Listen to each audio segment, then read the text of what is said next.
my period. After me last time, now it's you this time. Yes. Thank you. Recorded. Recorded. Just saying. Very good. Are you ready? I haven't checked what you sent That's to me. okay. It's okay. gonna We'll be, go easy and if we breezy. don't like We're gonna, it, exactly. we can do it again. Yes. Well, you're not going to be the only Promise that if it Yes, if I it's promise. the weirdest And also, thing. it's not the first and last time you're going to come, so don't worry.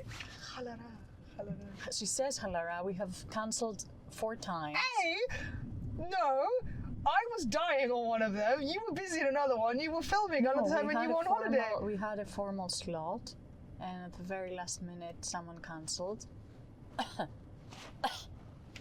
And are you kidding me? Why are you lying publicly? Because you can't be throwing me under the bus like that. You're establishing trust. Wow, right before, you brought the word trust into the game already. Right before a sincere chat. That's nice. Nice. It's I going can't believe you. really well. Have you eaten?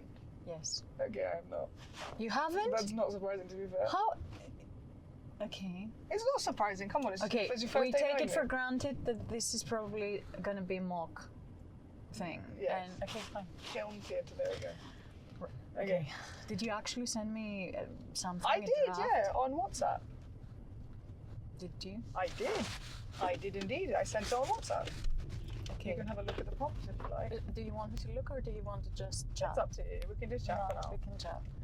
You can have a look. But at if it. it's random, I will make it. I will make it work. I'm a little storyteller in my own way. You're a professional. Or I try to be anyway. You're experienced. Yeah, that's a loose term. You're the more experienced one, to be fair. I haven't done a podcast before. Oh my god! Oh my god! Well, actually, this is the first time I've actually done the recording in a car. Finally, this When was going was- to be the niche of Where doing it was in the car. last time? In the house, with all of my professional mics set up, and I was like, "Fuck it." Oh shit! I have to remember to. Okay, What? it's fine. When I'm back, but I need to remember to do that. Okay, so Well, first of all, we've got to actually open up the show. We're 3 minutes in. right. I've got So to- what I've what got is to this open and up the where show. are we and why is this in the Well, car? welcome to the Any Every show. My sister is in fact missing because she's in Sicily having an absolutely amazing time. Was your sister supposed to be here? She's the co-host, yeah. It's fine. No, she's literally not been in the country for a month, so don't be surprised. Sorry, this is happening again. Just saying. Please don't kill us. Also, What? she's actually driving. This is not. Well, it's perfectly safe. Think about having a conversation with people in the car. If someone dies, it'll be caught on camera, which would be great.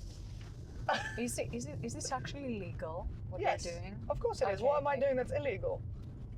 Am I drinking? Am I on my phone? No, I'm driving. We are. I'm not on my phone. Okay, My hands are both on the wheel. it's nice. I like your because it creates a nice layer of shadows. Yes.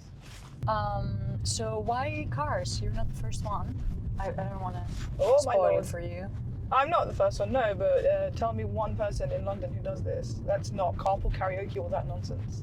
Actually, I shouldn't mention That's it by true. name. Oh Shouldn't mention shit! it by brand. There have been others doing things with cars. Also, Seinfeld. Oh yeah, Seinfeld, yeah. Does the comedians in cars Yeah. something? But I didn't even finish the introduction. Oh, sorry. So let me do it back again as we're passing set So, pause. hi. Hi, welcome to the Hi. Any Every show. This is Anastasia, my very, very good friend. My little sister, well, no, she doesn't like being called little. My other half is currently in Sicily, but we thought let's get started with the episodes right and proper. And to give the newcomers some understanding of what the show is about, it's called the Any Every show for practically the reasons why it's in the name. Anything, everything gets spoken about, but primarily about people's cultures, backgrounds, and histories, which I have explained to you. Otherwise, this is also an introduction for No, you. you haven't. There we go. It's an introduction for you as well. So this is a place know for storytelling, very casual She told me she conversation. would take me somewhere. It's very casual conversation, very casual enjoyment, Oh, and just a God. chit chat in the car. 'Cause And you know she's why driving. not? And she's What is driving your problem with some- me driving? I'm not nothing. I feel very safe here. Hmm. But there is a camera recording, so if something Okay. happens, we will know. Yeah, exactly. But So also what- see so- your fear in your face. So, but yeah. No, not at all. Just to get started, because I very loosely remember the prompts I gave you to have a think What about. is the promise you gave me? Because It I was don't about remember questions. it. It was questions to think about, like if you meet someone Right. for the first time. Right. The very casual conversations. Oh, what do you do? How are you? Where are you from? Those are a bit boring and basic for me, but they're still valid. Mm-hmm. However, this is where you get to speak about you and where you're from and how you identify yourself, not the boring basic questions. So, for example, if I were to ask, where are you from? I would actually more ask you, where do you feel you're from? Because that is a very open-ended question. So you take the table. Where do you feel like you're from? Is this an actual question? Actual question, yeah. Or I feel I'm from Greece, but it's not my only home. Yeah. The UK. Pray tell. Pray tell further. I will. Dramatic pause. I feel Greece is not my only home, but I feel I do come from Greece, and it's a big part of my identity, whether I'm embracing it or I'm running away from it, which I'm trying to do many times, and then regret it because it comes back and bites me in the ass. Yeah. And I'm happy to say more about that. But basically, the more I live here in London, the more I realize that my sense of home is quite complicated. So Sense of home or sense of self? sense of home, sense of belonging. Yeah. Sometimes my sense of belonging is in Greece, but many times my sense of belonging is here in the UK, especially in London, which is, it's a cliche, but yes, it's this collage of people, it's this jungle of different identities, potpourri of different identities, cultures. Yeah. And many times I have a sense of belonging that is not related to either of these two places. So it's maybe related to the US, because a big part of my family lives in the US, in the East Coast, in New York. Both of my siblings, cousins, uncle. Both your siblings are in New York? Yeah. Really? Yeah. How many siblings are you total? 2. Sorry, children in like order. Yeah, Where are you? right. Oh, we're gonna go. It's like we're gonna go into the therapy session a bit. Oh, okay. I understand. We're 3, Okay. and 2 girls and a boy. I'm the first, then second boy. You're the Sandwich. firstborn? Yeah, the firstborn, of course. And Chrissy, our last one. She's third girl. Yeah. And they're both in New York, and which means our parents, who are mostly based in Athens, they visit New York and the US a lot. And my mother has her sister there too. Yeah. Anyway, a big part of my family is in New York. So and I've been going there since I was 6, and I still go there. I'm so envious. And many times my sense of belonging is there, which is crazy, because I haven't really lived there for a very long period of time. So it's a complicated thing. Have you ever wanted to live in New York? Oh yeah, and twice I was this close to moving. I had the option to move through professional offerings, and very exciting. Twice I didn't do it, and twice I alternatively stayed here. Are you glad in retrospect? Like, are you glad I think you so. stayed? Yes, I think so. I don't regret. Good. It's a weird thing. Although I love New York, I don't regret, because the reasons for staying here were so strong. And especially the second time, it definitely had to do with some of the things I really love about my sense of here. And it definitely had to do with theater too, and some of the things I really love in theater. Well, that very nicely caveats to why and how I know you. Besides you being my very dear Greek, British, I should have. Shall I use my RP? Yeah, Shall we switch? It's up to from you, now? dear. It's up to you. If you want to practice your RP, by all means. But why do I know Why you? British? I don't have a passport. You just identified I being will very switch close to to RP here. though. There we Let's go, do it. okay. Since I'm British for some reason. I just said you resonate with the British identity. You literally said this is a part of your identity of self. Of home. But identity and home are not the same thing. They're not the same thing, no. And many times, I feel like home is here, and many other times I feel like I'm not so sure I belong here, and what the fuck am I doing here? So it's and definitely the identity bit. I haven't even touched on the identity. Oh yeah, we've only just started. Anyway, but twice I had the chance to cross the pond, but I didn't do it. And definitely the second time, it very much had to do with my love for classical theater and wanting to do stuff here related to that. I definitely don't regret that, but it's a place that I'm always close to, and I visit.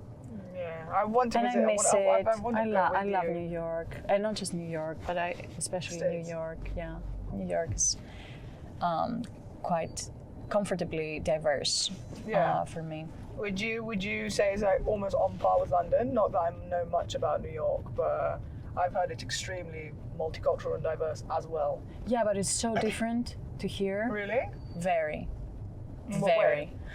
Oh, I don't know. I don't know.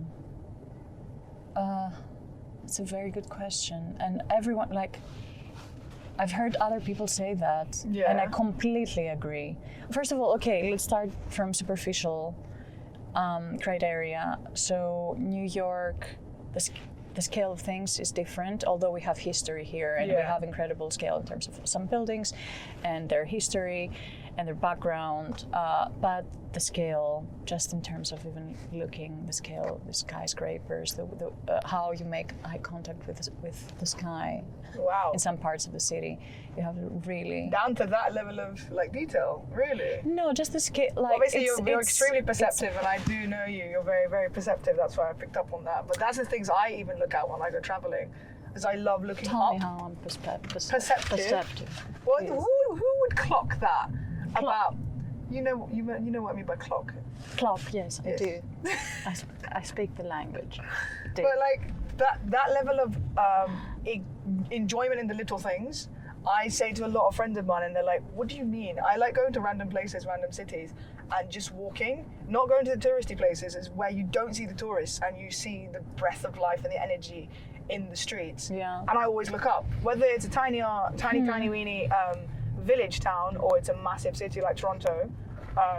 Or things like that. It's incredible, and I've never heard anyone pick up on that minute detail, which is why I said perceptive.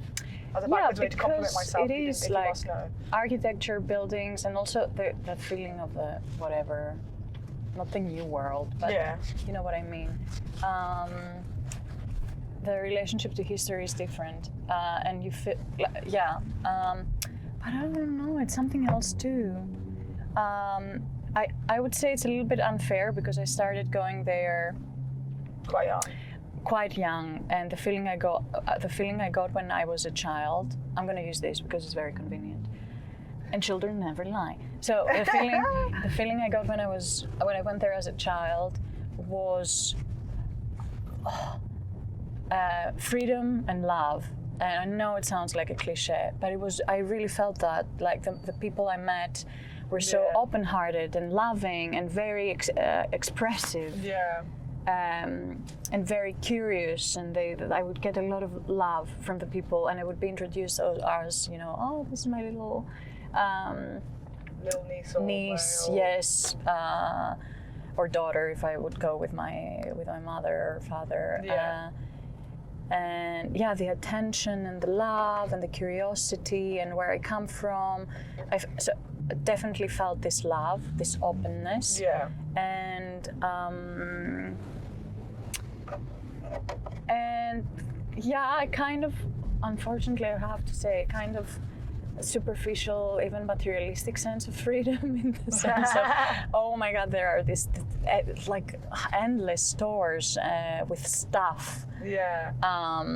Incredible stuff that I really, really, wanted, and that really expanded my universe of materialism at that age, which was amazing, and I loved it. And also, again, the scale, but not in architecture.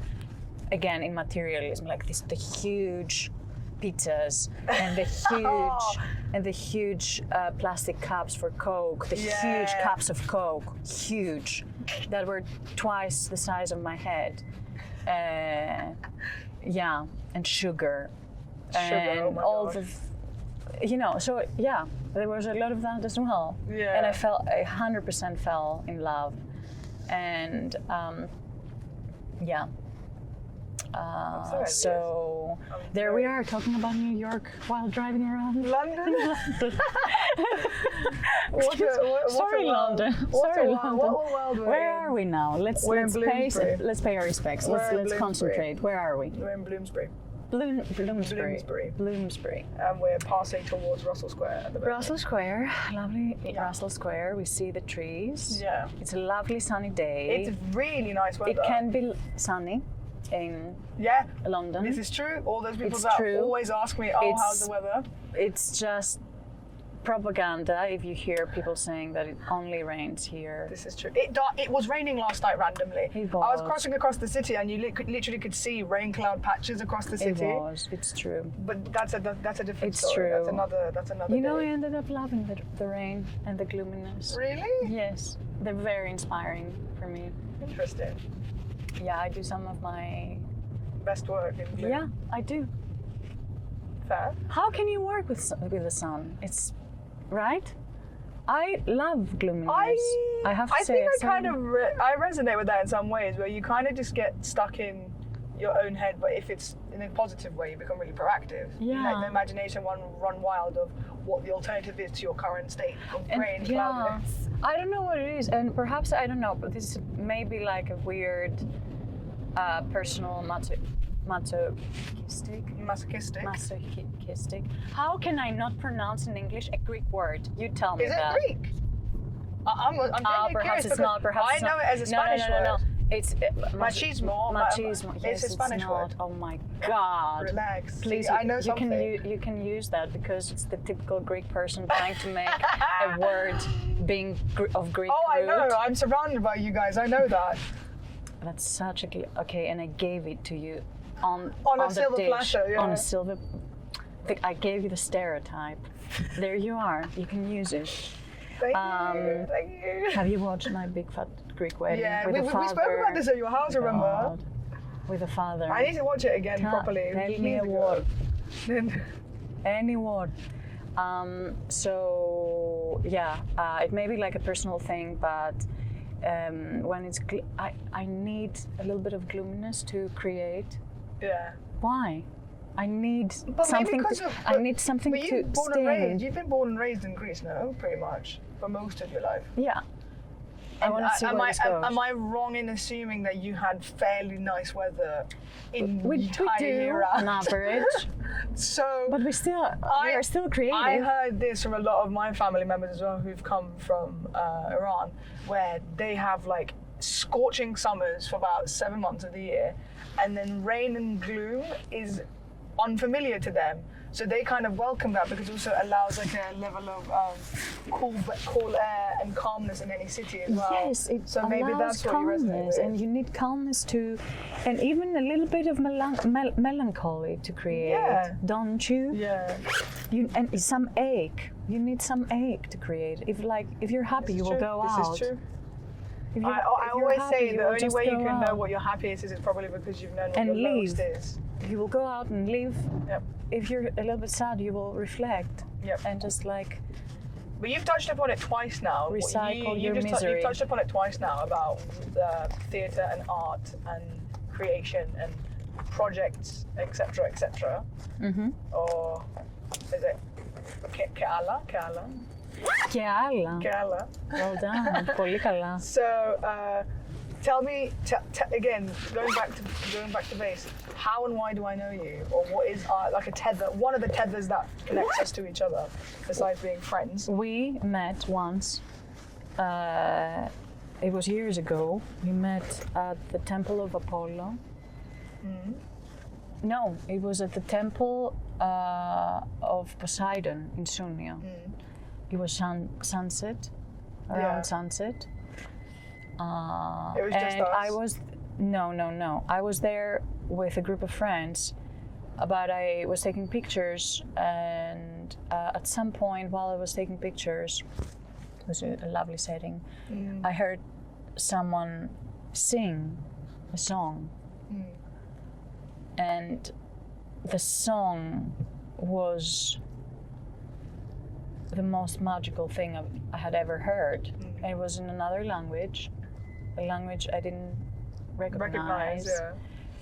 And it made a tear drop. So I followed the sound, and I saw this girl singing, and this lovely girl singing, and I sat there on the rock listening to her, and right next to me was you. I was waiting to see whether you were like, oh no, why didn't you sing it? And I was like, get out of the car.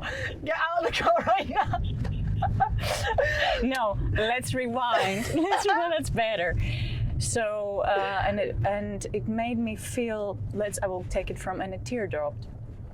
So I followed the sound, and I saw this wonderful girl singing it, and I sat on a rock and I just listened for the 2 minutes that seemed like eternity, and it made me think about my mother and my family and love and everything I've lost and everything I haven't tasted yet in life. And I will never forget, because it was at that moment that I realized that I have to dedicate my life, the rest of my life, to trying to live up to the 1,000th of what this art manifested at that moment. And this girl was you. And I was wondering if, for the inauguration of this incredible idea and project here, if you could share at least a small bit of this song, if you could make us the honor. I think it was just for your ears only. Just a tiny bit? No. I'll give you one note. One note, that's 1,000th. I said 1,000th. Yeah, 1,000th. And I said the same thing, 1,000th. And I'll give you 1,000th of the song. Okay, give it to me. Khalas, that's done. Okay. Can you stop being a bummer and actually tell the truth now? Say your truth. Say your truth. How did we actually meet? That's how we met. Stop lying. Don't you remember? I remember it in my dreams, because that's the story I told you. But tell me the truth. How did we meet? What? Okay. Tell me your truth. You told me your facade. I don't know. I don't like this environment. I thought this was a safe space where we can say what we feel is right for us. You do realize, you are in the clouds that don't currently exist right now with the way you're sounding. I love it. But I wish there were clouds right now for you. Some gloom and some rain for you right now, so you could just go. I will say how we met if you share the 100th of the song. But also I want to prepare for it. Even 100th. 100th. Not 1,000th. 100th. Okay. It has to be 2 seconds. I'm ready whenever you are. No, you have to say your piece before I do mine. No. You deserve a reward after you say the truth. No, to say it. No. What? No. I'm not giving you 100 if you don't give me your full. No. Oh, I will give it only if you give 2 seconds. Whenever you are, I'm ready. I don't like you. I wish I could stop and get you out. I don't like you. You're literally meditating now. Okay.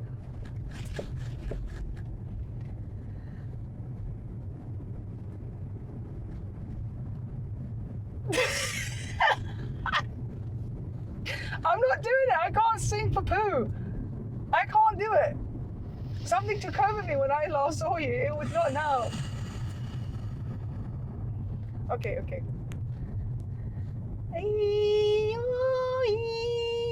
There we go. That's it. That's Indian. No, it's not. It's actually from an Iranian song. Really? Yes. I'll play it to you afterwards. Is it a folk song? It's there are loads of the 60s. They had folk songs. I love folk songs. I like folk songs only in not English. I recently started hearing more English folk music. Really? And it's not that I'm knowledgeable, but I was impressed with how much I like it. What happened? I'm just checking. Oh my gosh, it's so bright. Yeah, it's brilliant. I thought my main sense of folk in this part of the world, was mainly linked to Ireland, I have to say. But yeah, now I see there is English folk, really nice English folk music. English folk, this is becoming a history lesson as well now. As well, a lot of folk history in any country is an amalgamation of different tribes and cities and towns coming together and then sharing stories and evolving. If I'm not chatting out of my arse about history. But yeah, I'm not very fond, maybe because I learned about it in school. I didn't like how it was taught in school. But just folk music in other languages and other cultures just resonate a lot more with me than folk music here. But I gave you my 100th. Do you think it's the fact that you have a Persian heritage? Oh, definitely. Which is probably why you and I quite got along a lot, even with the music and the food and the culture. Really?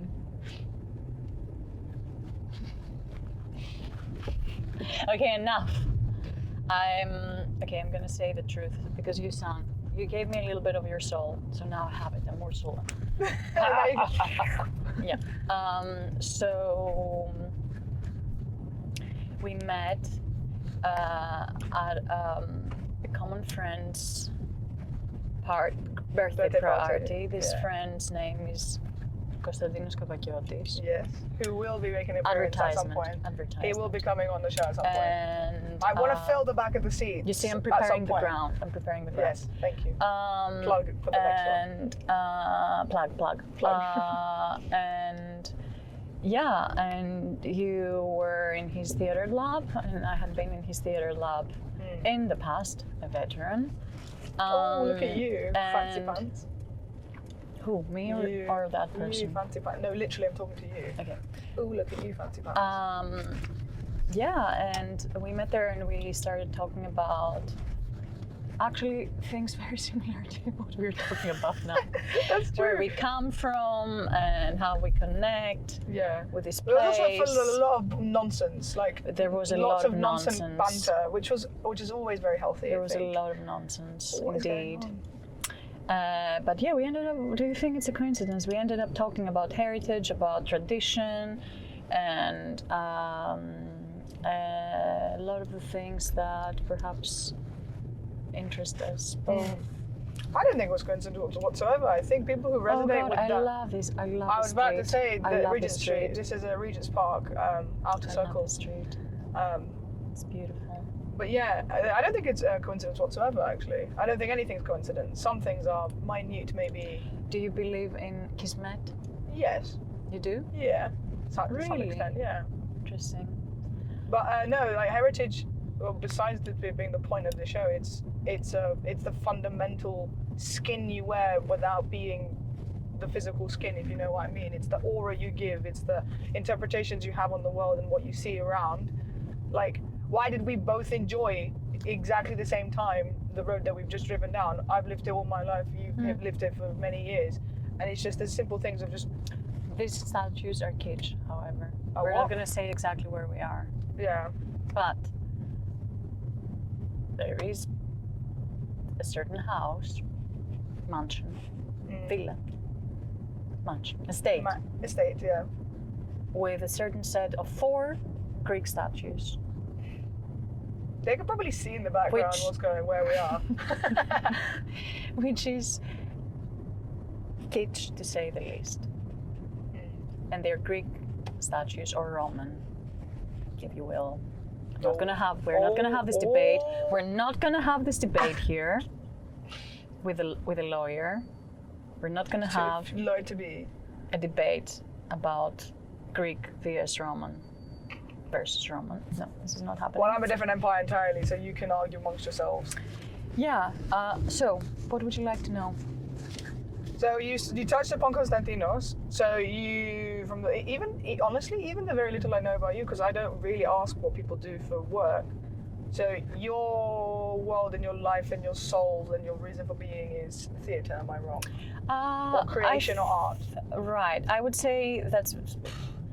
Not to overgeneralize. That's a very polemic way of putting, like a very targeted way of putting it. But theatre plays a very important part in my life. A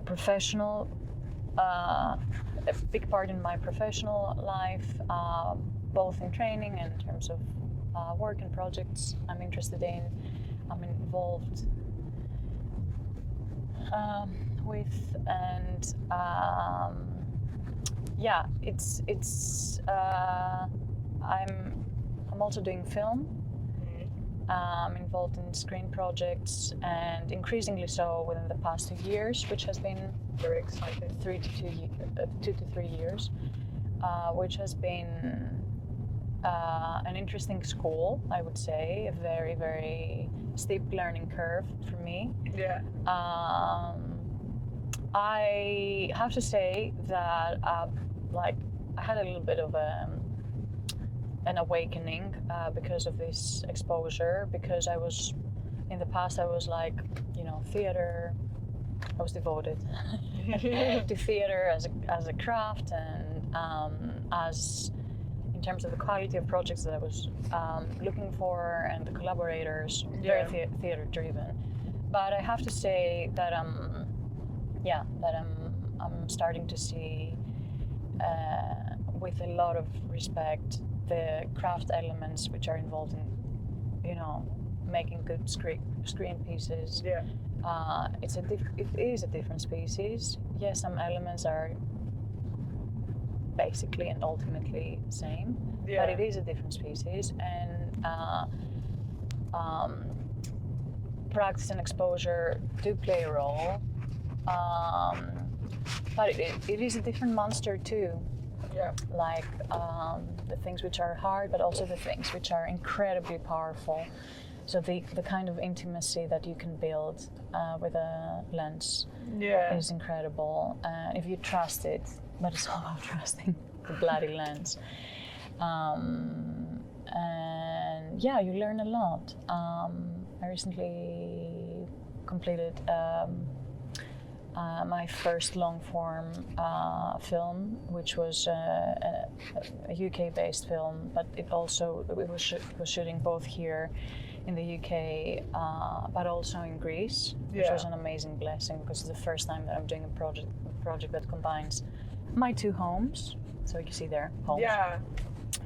And I was did so feel excited and happy for you as well. Yeah, because that was like literally the involved. interconnectivity of your 2 worlds literally She was aware materializing. since the stage of the auditions, and I have to say, you brought me luck, and you knew since the very beginning. You were also the first person I told after I got the part. Really? Yeah. Oh. Yeah, and then I told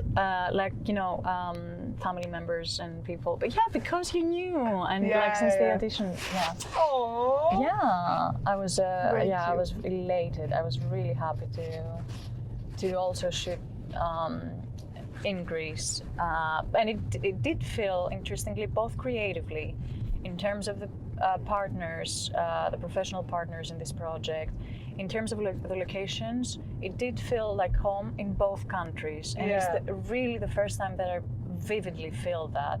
And So when I was shooting in the UK, we were mainly shooting in Bristol. Yeah. Lovely City. Lovely city, lovely setting for us, lovely local collaborations, lovely circumstances, and also obviously the city bringing its own character into the film. Yeah. And you would feel that very vividly, but also lovely circumstances and magical circumstances and very familiar, somewhat forgotten, but still familiar circumstances in Greece, which made it so inspiring and very authentic, especially towards the end of the shooting, where we changed a lot of locations in Greece, and we shot in Athens, but also in the southern part of Peloponnese, which is the most. Yeah, we were in Mani, basically, which is this beautiful. If I manage to get a car, I think I'm going to go exploring the south. Beautiful. Mani is beautiful. It's filled with,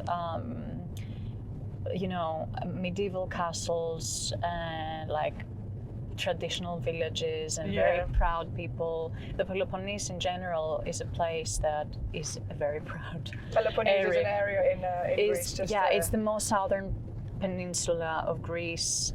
It's the most southern, I would say, peninsula of the mainland of Greece, and it's the place where the Greek independence war started in the 19th century. Yeah, it started there in Agia Lavra, a monastery in the vicinity of a small town called Kalavrita, which is one town that I come from by 1/4 my grandmother. Oh wow!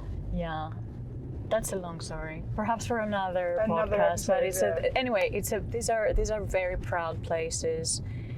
Well, Greece in general is a very proud, but in a beautiful. Not in a very. Why do you think? Not to be politically polarizing, but do you think in a nationalistic sense? No, I don't think so actually.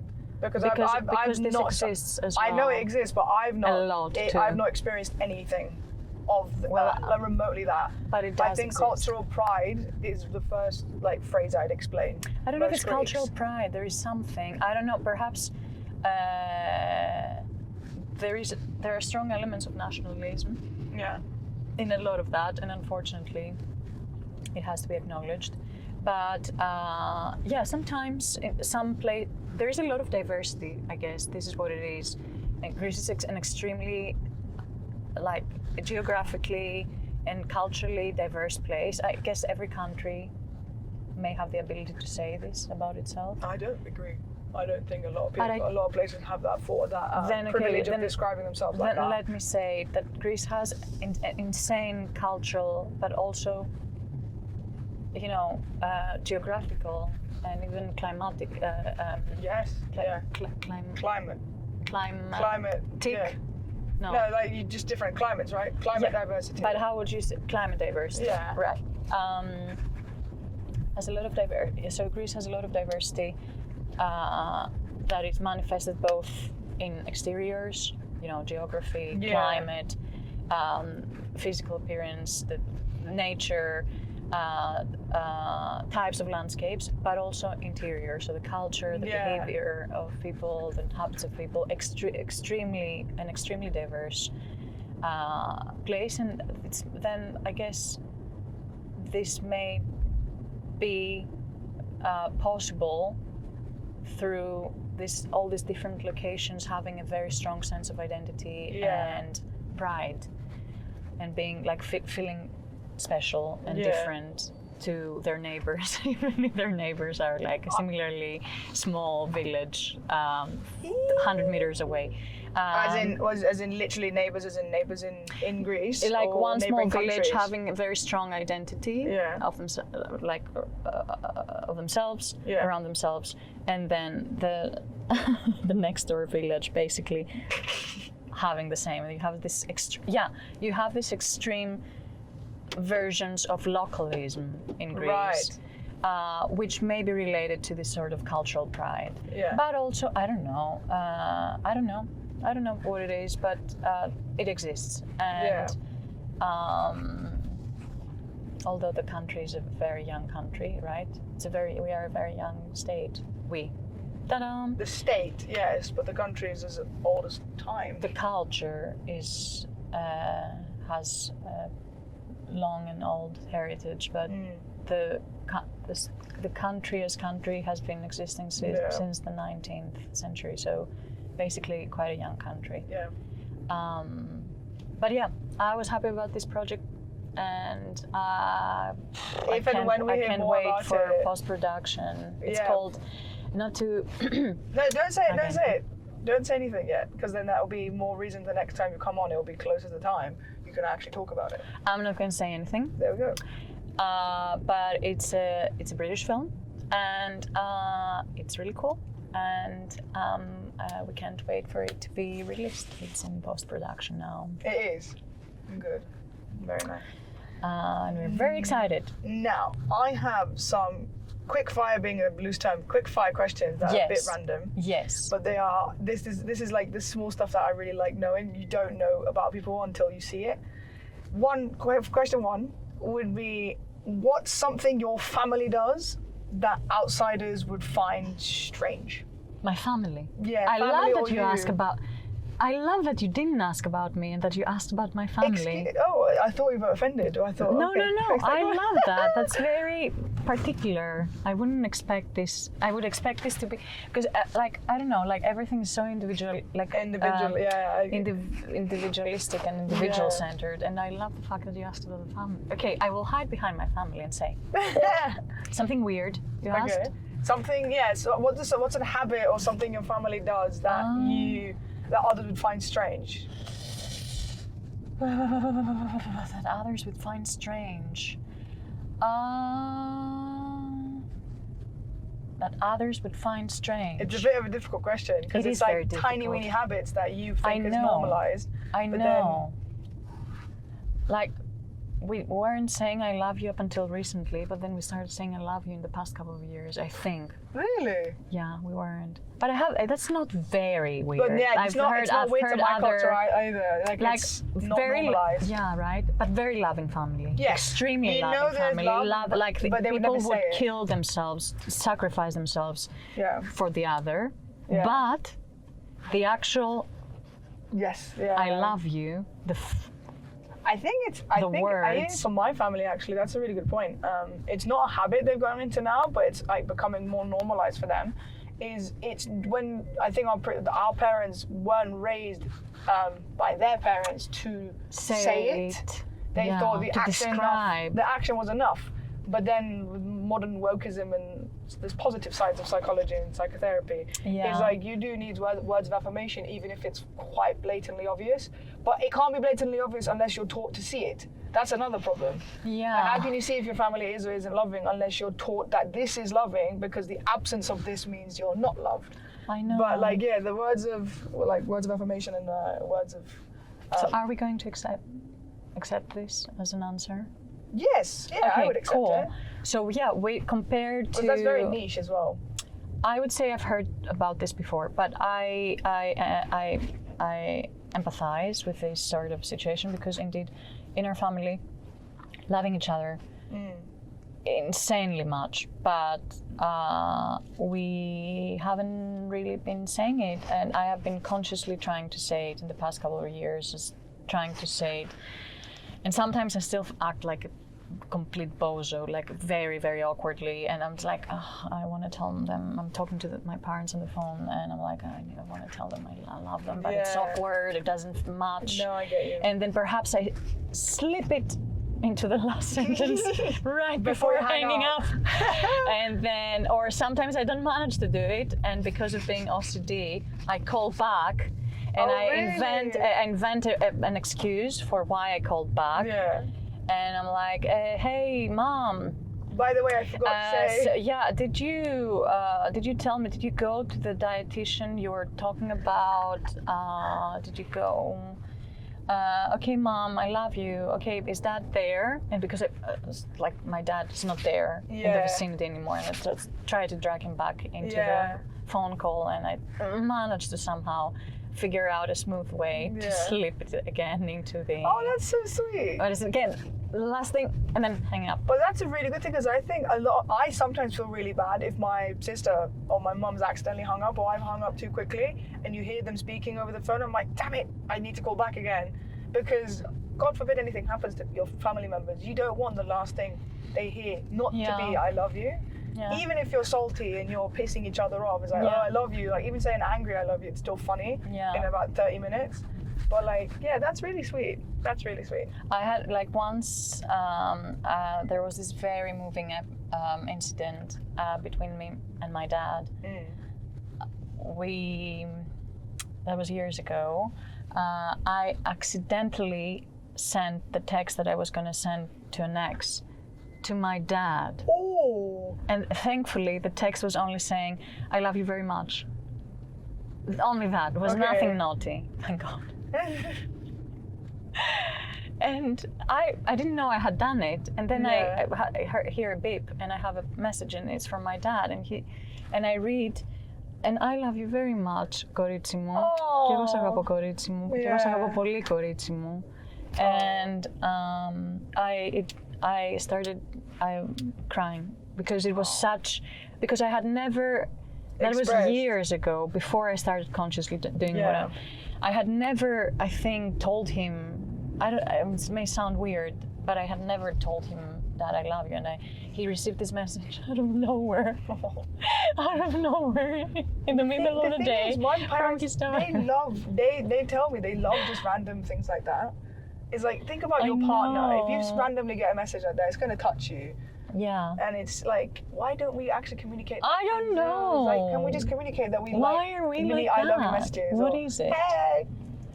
Like a random I love you message is probably better than hey, how are you to me. Yeah, so there you are. I don't know why I remembered that now. You're good. One other question was, do you have any small rituals or habits that you've done since you were a kid, but you now just do, or it still lives with you today, basically? Small rituals or habits, like whether it be superstition or whether it be. I'm hot. You're hot. Do you want me to stop? No. It's not. I'm not having an episode. I'm not having a stroke. There you go. No, I'm just getting rid of that. Oh. Okay. Oh shit. Did I? It's okay. Oh, small ritual or habit that still lives with you today from small childhood. Ritual or habit that still lives like, I don't know, me. you pick up, like, I don't know, you take the crust off your bread, or something as benign as that, or something big. I can't explain without feeding you an answer. I will tell you. I have many. Don't worry. Okay. You don't have to over-explain. Many. One is that since I was a child, I was checking under my pillow before sleeping. Right.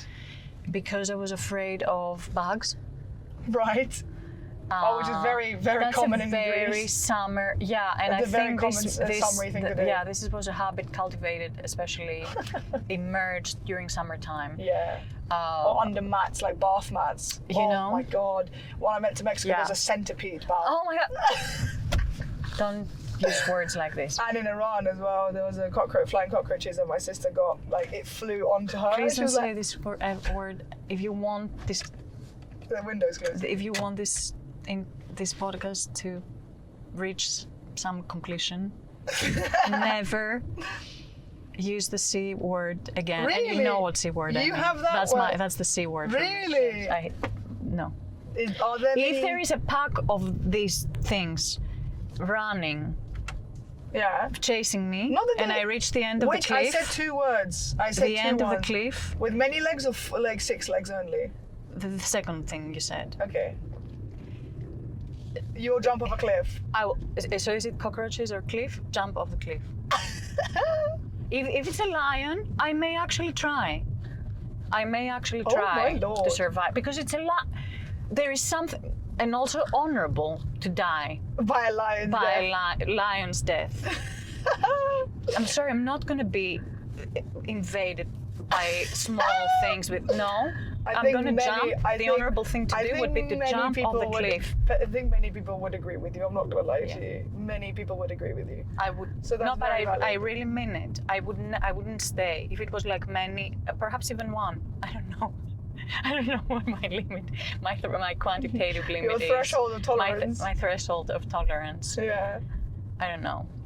Any other small weird habits you still live with? Yes. I think that's a very commonsensical one to have. Yes. When I was a child, you said? Yeah. Okay, well, it was towards end of elementary school when I developed a habit that became very intense later on when I was more geeky in high school. Oh, really? Because I had a geeky side in high school. I wasn't just geeky, but I had a geeky keys? side.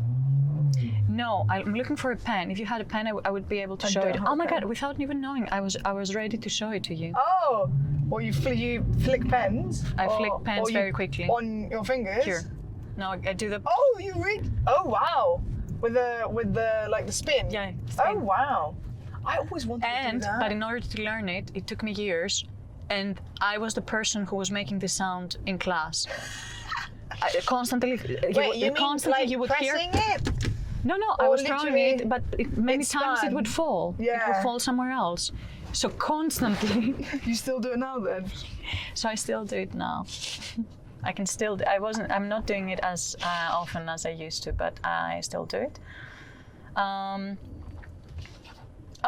Since we mentioned bed, looking under the bed, not just because of bugs, but because of the monsters, as we know, and the other entities that exist, which may be under the bed at 12 o'clock, midnight. Do you store things under your bed? Because I can never ever do that check. It's pointless for me because I've always got. So right now my bed doesn't have space for me to check. The space is this small. That's what I thought. Living in London. Yes. But yeah, if it had space, it would be a reason to have anxiety and check. Yeah. Because I'm saying again, because of the monsters. Just to be clear. Yeah. So that's why this is linked to childhood. What else? Other rituals since I was a child. Whistling. Yeah, I do that still. And there was a point where it was a tic again, but then I tried to grow out of it. Yeah. And it has evolved. Like I was trying to whistle different things when I was a child, learning again how to whistle. Yeah. And then whistling, and then later on the whistle, like my repeated patterns of whistling were. Yeah. Okay, we heard you. Mal. La. Ka. I'm not saying Ka. I know. I'm not saying Malka. Malka. Milka. Malka. Malka. Malbipaka. Malbipaka. And one last question, because I do love talking about food. Do you still, or did you used to eat any random foods that just nobody would understand, like mixtures of foods that'd be like, ew, what the hell is wrong with you? Because I can't think of anything now, but I have some, which is completely normal to me and my family. Combinations of food. Combinations, individual things, be like, just no one gets. Because, you know, we're both from very food-rich cultures. Combinations. So, like, do you eat onions straight? Like, you just bite onions? No, I don't. I know some people do. No, I don't.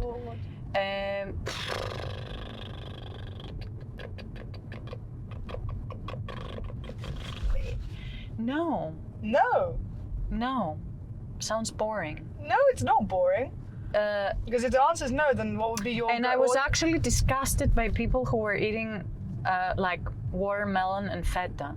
I still am. I like that. I don't even like watermelon. I know, so many people are upset. From one of the classes like made it, and I'm like, I've never had this combination. Oh Obviously, my God, I've had it before, but I'm sorry, no offense, but like, I don't like that. Do you just not like watermelon, or do you not like feta? I don't like the combination. That's and one of the. also in the past, I love feta now, but in the past I used to think that it smells like dirty shoes. Socks, perhaps. Not sure. That's very fair. That's very fair. Watermelon and cheese and thin bread is like an afternoon, evening-y type snack or a food alternative in Iran. Yeah. We like a really nice Iranian tea, watermelon, cheese, and white bread. Fair enough. Sounds great. With it. Or you have it with like, you know, the really small grapes, the yellow or green ones. That's super sweet. Oh right. Yeah, and that's also another alternative to like summery foods. That's absolutely delicious. You just all sit around each other and have tea. What is your favorite weird combination? I used to. Well, it's weird, but it's not weird depending on who's listening. I have Greek yogurt with every single meal, or I can have it with every single meal, if that makes sense. Because are your meals very spicy? No. We just killed a dog. I'm just saying. No, I was more worried about the car hitting behind me. Just gonna point out that while talking about food. Okay, why are you lying? I can just turn the camera. The dog's walking across the zebra crossing. I didn't say that died. You just said killed. Almost killed a living organism. I see how it is. Maybe a second appearance is not happening for you. It's on record who is imposing emotional blackmail on the other person. But I do wonder whose show it is. And who's broken your podcast virginity? Oh my god. This is big, hard stuff. I feel like a lot of pressure, and also like I feel that we're gonna have right now you don't see what is happening, but we almost had an accident with a bus. Why do you keep saying these things? This is your I want the future guests, since I'm the first one for this first show. One of the new iteration. Fine. I want the new following guests to have a sense of the adventure that happens while like everything is calm inside. There are thunders and like it's like we occasionally drive in the opposite lane. Is this gonna be legal? Anastasia, I'm gonna kill you. You didn't even let me finish my food story, but this is too much more important. Too more important. So you can't even speak English anymore. Oh. Okay, I'm going to switch to my serious self. And again. My serious self happens to be speaking RP, so I will try to incorporate this into the rest of this discussion. We haven't talked about because you asked me things which I haven't even answered, because you inspire such freedom and liberty, and like I start talking about random stuff. No, I love that. I have a loose guide to my questioning. Watermelon. But then that's about it. But we haven't talked about.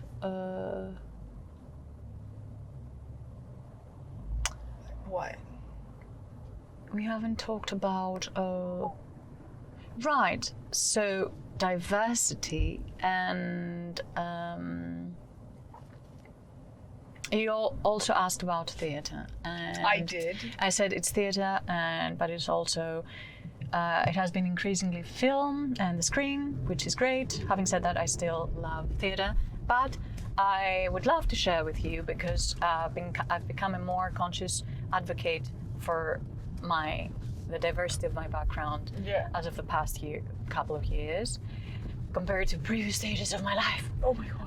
So I'm happy to share with you that the performing arts are not the only part of my life.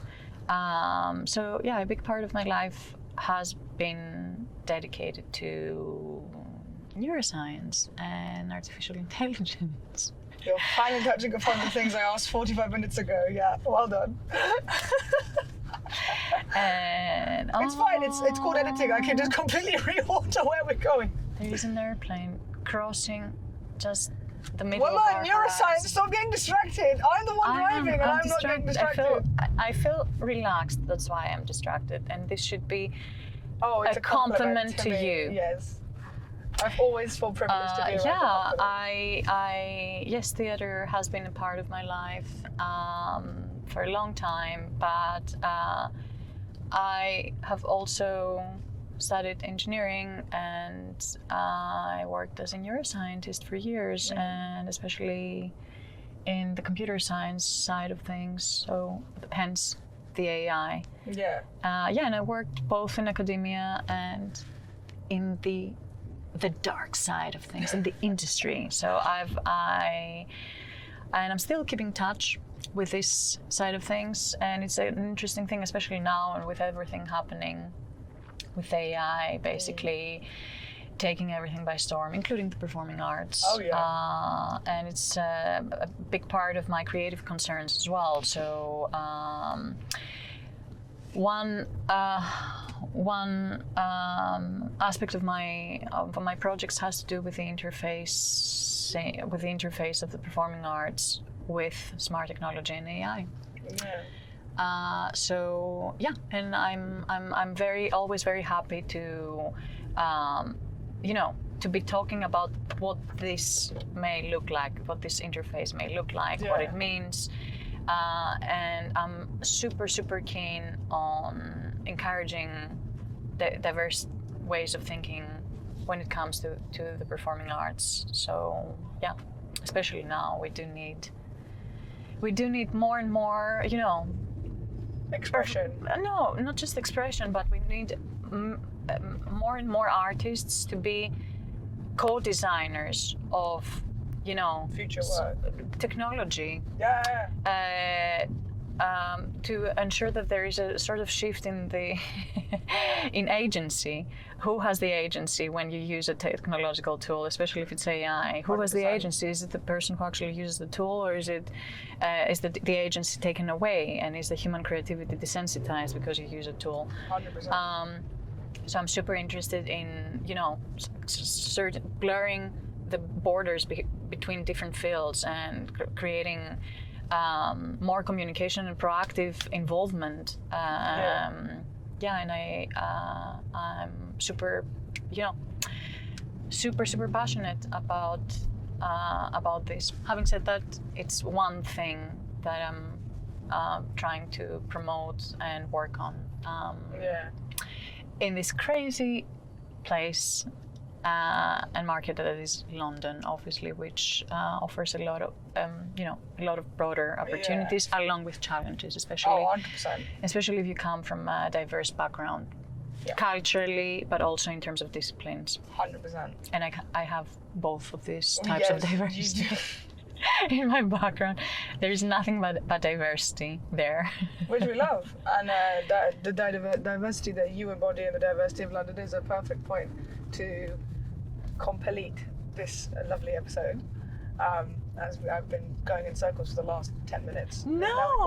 We've got into our We destination. want another circle. But no, we haven't talked about community. You can edit out stuff.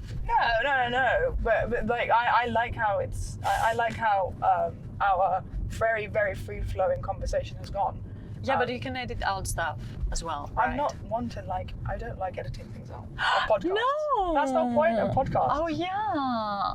Remember? Oh. This is a different type of creation. Oh my God, a bit a more person, control. she's gonna, oh God. Oh my God. Can I say, you're Daredevil, Why? and, well, you are a Daredevil. You are a Greek driver. I have to Why? How am I? They cannot see it, but I can see it. They cannot see it, but I can see it. Okay, explain your point before we close. Really? You want that? Yes. Instead of that, I prefer to say that I appreciate your initiative. And one of the reasons that I appreciate your initiative is that I know that it comes from a very, not from an abstract sort of intellectual or professional interest, but it comes from a very community-driven type of interest. And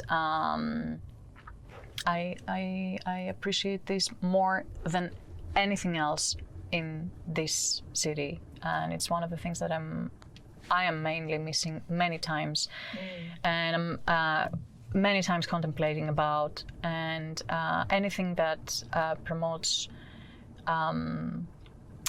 communication, connection, confrontation, which we didn't have. You didn't let me fight with you. Why didn't you let me fight with you? What are we supposed to fight about? Our confrontations are usually in a pub or a bar when you've lost your voice and you can't fight back. You didn't. Anyway, they are any such initiatives are community-driven, and I guess this is commendable. Thank you. So, congratulations. Thank you very much, darling. And I wish you very best. Are you gonna kill me? No. We're driving to a remote place. I'm just rolling up to a residential car park so I can safely stop and kill me. Yes. That would be lovely. On footage. Because then you can be like podcast murders. I have themes of podcasts very, very specific in the future, which is like conspiracy theories and like crime stuff. So what is this? Can you, in one sentence, say what this podcast is about? Cultural exploration. So community. Yeah. We didn't really explore culture. I beg to differ. When you hear this yourself again, you'll hear that every single conversation was rooted in culture. I'll tell you what we explored. We explored many possible, close to happening ways of having serious accidents in London. I don't like you. And we explored different ways of lying in a very sincere way about something in a podcast, but the listeners need to figure out what are the lies and what are the truths, which are the lies and which are the truths. And we explored how... Go ahead. I'd like to see your summarizing skills in action. We explored how amazingly you enhance my attention deficit. I enhance your distraction. I enhance your distractiveness. And I will say this with a lot of love. Good luck to the next guests, and good luck to the listeners too, because this will require a lot of investigative skills, this show. Well, especially coming from someone who didn't read the prompts I asked her to read beforehand. Which I got 10 minutes an before hour before, because I was an hour late to picking you up. An hour before I'm doing something else. Was that I have my work. problem? Is that my problem? I was an hour late and you said at 3 Oh o'clock. my God, you give me fight. You gave me confrontation. There we go. Oh, I love you. Oh, okay, listen See, like guys, that. I'm that No, good. that's I'm not. that good. Okay, am I supposed, is it the professional thing to send something 1 hour before? When we have been discussing this for weeks? It was And I intentional. accepted, and you said I have already a format, and let's talk over each other. So that is like, then you finish on. I mean, I have a format. It's so structured. why it's would I thematically send it to you weeks in structured, advance when and you I'm going to shouldn't get send it lost to in you. your Yeah, inbox? everything is No, fine. no. You don't have to prepare. I know everything. I have the vision. I'm I have not the doing that, structure. 'cause I would've It's sent so it to- well prepared. It's so well prepared. I'm going to send it to you. It's so professional, but Okay, also just relaxed. now. Also Okay, relaxed. guys, It's going to be thematically.